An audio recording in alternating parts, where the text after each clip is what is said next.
Welcome to the Authority File, the podcast that features conversations about the life cycle of scholarly communication. I'm Bill Mickey, your host and the editorial director at Choice. Today we're going to be talking about trends and developments in digital access and discovery at academic libraries. Joining me on this 4-episode series, which is supported by Overdrive, is Nathan Rupp, Acquisitions and E-Resources Librarian at Purdue University. In this third episode of our 4-part series, Nathan and I talk about how he evaluates resource licenses, the basic elements of negotiating them, and how AI is showing up in contract negotiations.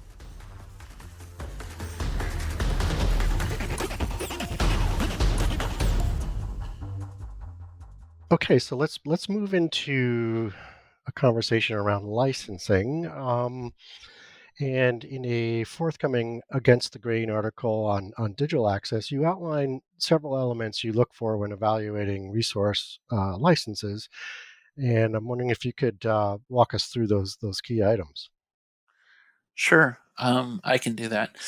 So as I mentioned earlier in the conversation, I try to balance the University Procurement Office's license requirements with the library's requirements as we look for different clauses in contracts. So, for example, from the university's point of view, I look for such things as, we don't want to see any indemnification language on behalf of the university, or we look to see mutual indemnification where we're both doing that.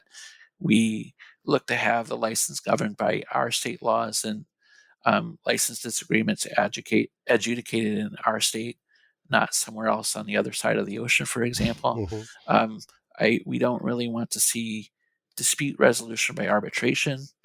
And then our procurement office usually likes to see payment terms of net 30, which means 30 days after the invoice is received, if not longer. And then so those are some of the kinds of things that our procurement office looks for. And from the library's point of view, I look for such things as the ability to provide content from a licensed product to other institutions via, practices like interlibrary loan. I look for the ability to share small excerpts of the licensed content in research papers. I look for the ability to provide access to the content to all authorized users across campus. I look to see where an authorized user is defined as one who can access university systems through the credentials they received upon becoming a member of the university community, not defined by their physical location. Um, I still see vendors who try to push the physical location for our authorized users, and that's really is kind of a non-starter for a large research institution like Purdue, where our researchers could be anywhere in the world. Mm-hmm. Um, and then I also look for clauses that permit walk-in users. My institution is a state institution, not private, so we kind of have that um, requirement to kind of serve our state citizens. And then we've talked a little bit about accessibility, and so that's a clause that I look for as well on behalf of the library.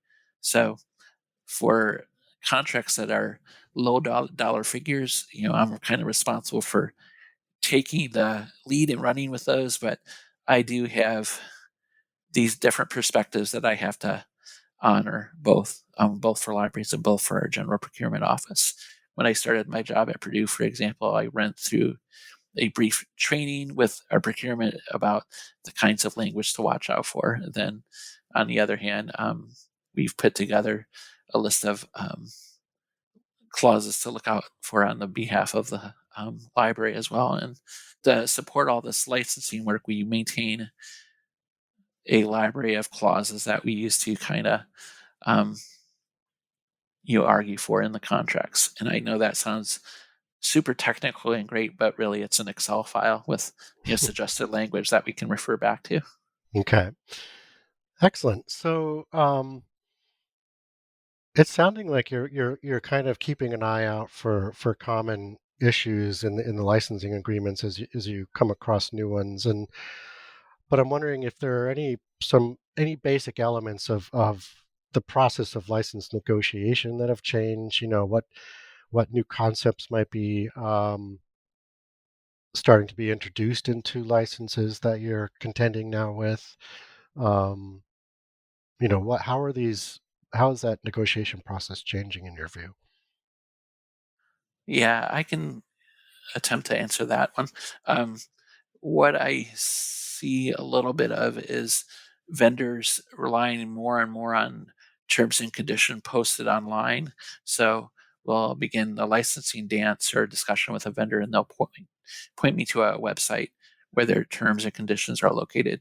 And um, that's kind of difficult for us to deal with as an institution because those T and C's may change at any time. Since they're on the web, the vendor could just decide to change them or not alerted to them. Hmm. And so I try to push back. I'll go to the website the vendors pointed out and say, well, I've grabbed all that text into a Word file and run my edits to it. And in some cases, the vendors are willing to kind of note the changes that we've requested to those online terms and conditions that they posted on the web. um, I've been recently asked to look at our licenses kind of on a whole scale model to determine which of them include specific language about whole ebook lending, Mm. and so not just ebook chapters but the entire ebooks. And that's um, to facilitate better sharing of materials with other members of one of the consortia we participate in. And so that project's just getting started a little bit, and we're really looking for that kind of language to be spelled out in the contracts.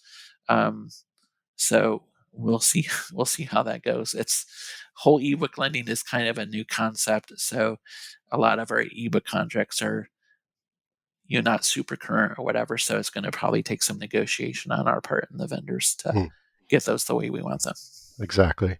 Um, so you've mentioned that AI offerings have yet to be really fully developed by publishers, but in the meantime, you noted that um, there are clauses showing up in contract negotiations. I'm wondering if you could go into a little bit more detail about what you're seeing and how you and the vendors are kind of navigating those waters.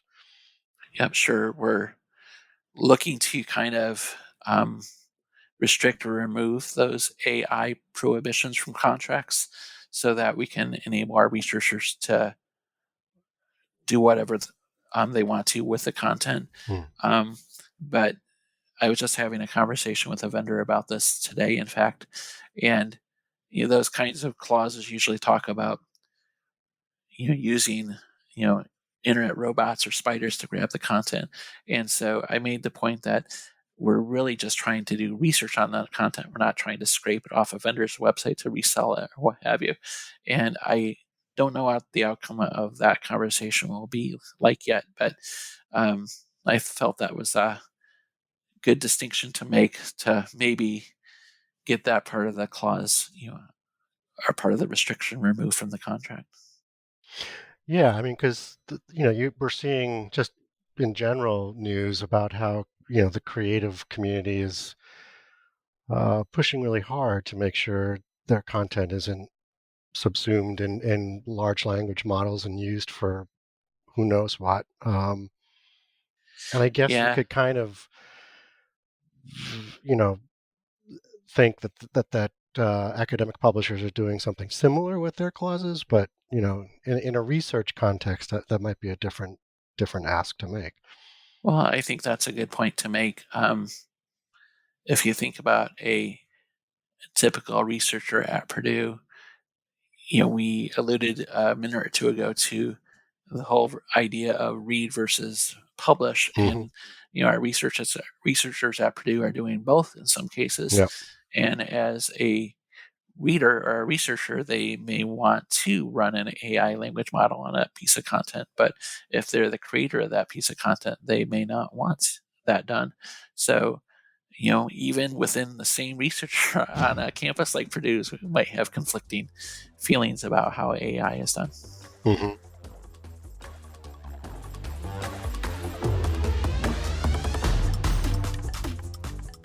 You just heard from Nathan Rupp, Acquisitions and E-Resources Librarian at Purdue University. This episode was brought to you with support from Overdrive.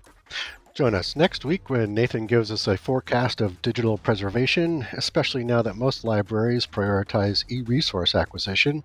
He also provides a quick rundown of content tools that have recently hit the market, such as AI citation products and the like.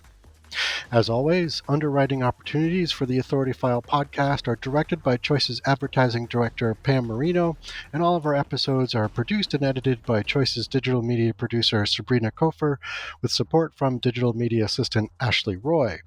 That's all for this week. Thanks for joining us.